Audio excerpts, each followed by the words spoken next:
I remember the exact weight of the world on my shoulders that winter in London when I was 29 years old. Every morning, the gray light would creep into my small, rented room in East London, and I would pull myself out of a bed that felt too cold and too empty. My days were a blur of buses and underground trains, leading me to a warehouse on the outskirts of the city.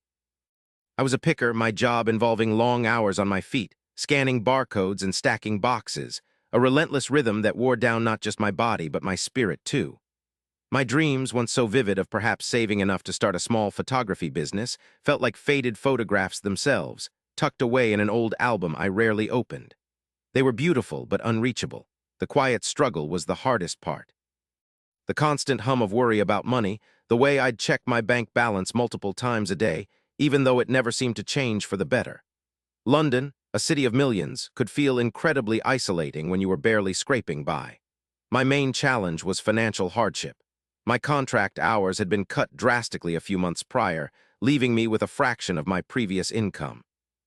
I was behind on rent, constantly choosing between buying food that would last or paying a little extra towards the bills. The landlord had sent increasingly stern notices, and the threat of eviction loomed like a dark cloud over my head. My internal nemesis was a creeping doubt, a voice that whispered I wasn't good enough, that I was a failure, that I'd never escape this endless cycle of struggle.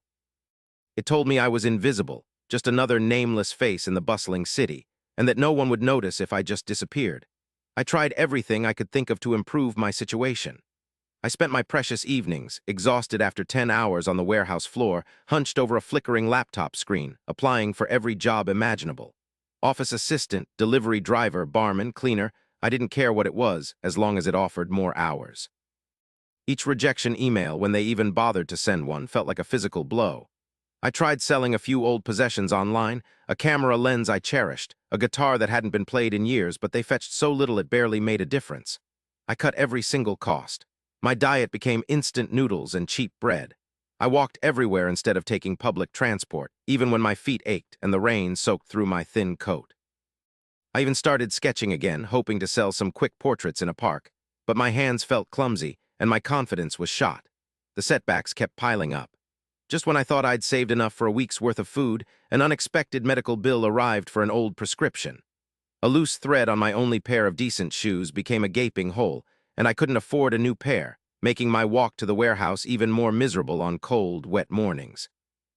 One particularly brutal morning, I got a call saying my already reduced hours were being cut further for the next month due to operational changes. It felt like the universe was conspiring against me. I hung up the phone, feeling the breath leave my lungs. I had nothing left to give. That evening, I sat in my cold room, staring at the peeling wallpaper. I had meticulously calculated what I needed for rent, for food, for the electricity bill that was overdue. With the new pay cut, it was impossible. The numbers just didn't add up. There was no solution. I just sat there, feeling completely numb, tears silently tracing paths down my grimy cheeks. I felt like giving up entirely. The thought of just letting go, of stopping the fight, was incredibly tempting. The next morning, I was a ghost, walking through the familiar streets, the chill biting at my exposed skin. I had no idea how I was going to face the day, let alone the next week. My mind was a fog of despair. As I trudged past a small park, my gaze unfocused, something small and red caught my eye. It was a single knitted glove lying forlornly on the damp pavement, clearly lost. For a moment, I just stared at it. It seemed so insignificant, yet it held a certain sadness, a reminder of something incomplete, something left behind.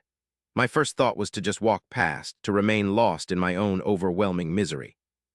What did a lost glove matter when my whole life felt lost? But then, a tiny flicker, a barely perceptible impulse, stirred within me. Maybe it was the thought of someone somewhere feeling the cold without their missing glove. Maybe it was a subconscious need to do something, anything that wasn't about my own crushing problems. I bent down, picked up the glove, and with a careful thought, I hooked it onto the sturdy metal railings of the park fence. I hoped its owner would see it there, a small beacon of hope in the gray urban landscape. It was a tiny act, almost thoughtless, but in that moment of utter helplessness, it was all I had to offer. A few days later, my despair still heavy, I walked the same route. As I approached the park fence, I looked instinctively at the spot where I'd left the glove. It was gone. My heart sank a little, thinking perhaps it had simply fallen or been blown away by the wind. But then I saw something else. Tucked securely onto the same railing, held in place by a small bulldog clip, was a crisp brown paper bag. Inside was a steaming hot cup of coffee, still warm, and a neatly folded card. My hands trembled as I took it. The card, written in elegant script, read, "Thank you for the kindness. This small gesture means more than you know. Please accept this coffee as a token of my gratitude. Your simple act of hanging my daughter's glove on the fence made her incredibly happy. Perhaps next time a coffee for you?" It was signed simply, Sarah.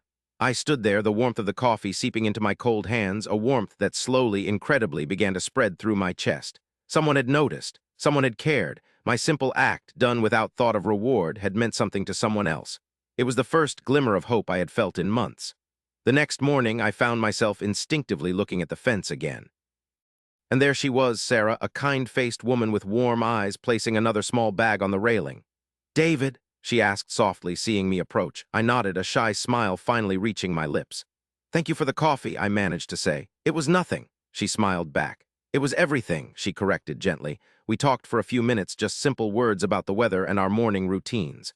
But in those few minutes, a connection was made. Sarah, it turned out, owned a small, independent coffee shop just around the corner from the park. We started meeting there occasionally for coffee, sometimes just for a quick chat, sometimes for a longer conversation. I found myself sharing, slowly at first, the weight I had been carrying. She listened without judgment, offering kind words and sometimes practical advice. She didn't offer me money or pity, but something far more valuable, a sense of human connection, a feeling that I wasn't invisible after all. One afternoon, after I confided about my job situation and my photography dreams, she told me she sometimes needed photos for her shop's social media and her website. It started as a small gig, taking photos of her beautiful coffee and pastries, the cozy interior of her shop. It wasn't much, but it was a beginning.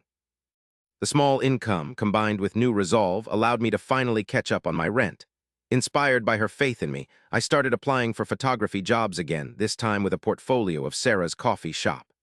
I landed a part-time job as a junior assistant for a small studio, a chance to learn and grow. The financial pressure slowly eased, and with it, the internal doubt that had plagued me for so long began to fade. My new normal wasn't just about a better job or more stability. It was about the profound shift within me. I now saw the world differently. I looked for the small acts of kindness I could offer, just like Sarah had done for me. I started volunteering at a local community center, teaching basic photography to teenagers who, like me, felt a little lost. I always kept an eye out for forgotten items, hanging up scarves, returning dropped keys if I could. I understood now that even the smallest gesture could create a ripple effect, changing a moment, a day, or even a life. And the most poignant twist of fate? Years later, when my photography business had finally taken off and I was looking to open my own studio space, I found the perfect location. It was an old, disused shopfront full of character. As I was signing the lease, the real estate agent mentioned the previous owner had struggled during the pandemic and had to sell. "She owned a small coffee shop nearby," he said. "A lovely woman named Sarah." My heart skipped a beat. It was the same Sarah, the woman who had given me a cup of coffee and a lifeline when I had nothing. Her kindness had not only saved me, but had also paved the way for my dreams to become reality, creating a cycle of hope and opportunity that continues to this very day, proving that even when you feel the most lost, a single lost glove can be the beginning of finding your way home.